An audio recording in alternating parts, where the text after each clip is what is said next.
We are here to help.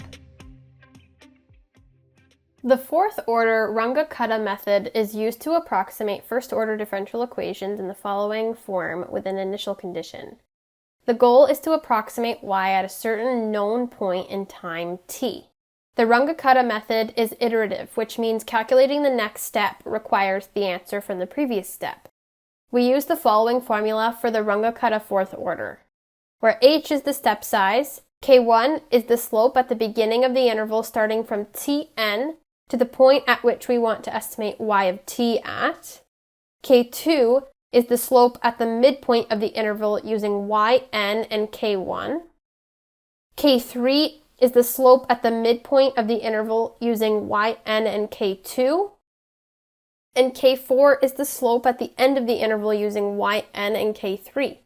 Let's look at an example. Suppose we wanted to estimate y at 1.2, given the following differential equation y prime and the initial condition y at 1 equals 5.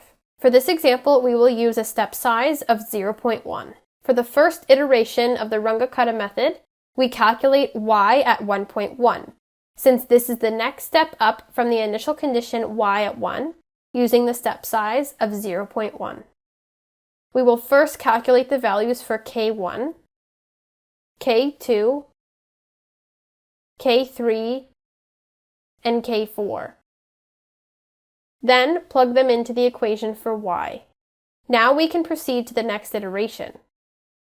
We use the result from y at 1.1 to calculate our estimate for y at 1.2, since 1.2 is the next step up from 1.1 with our step size of 0.1. We will need to calculate new values for k1, k2, k3, and k4 in each iteration, since these values depend on the previous value of y. We will call y at 1.1 y1 in the formulas for k. We now use t1 and y1 to calculate k1, k2, k3, and k4, and plug them into the equation to solve for our approximation of y at 1.2. We stop here because we have approximated what the problem was asking for. We can now compare the approximation we got from the Runge-Kutta method with the analytic solution. We can obtain the analytic solution using techniques for solving the differential equation. We can compare how close the Runge-Kutta method came to the exact solution.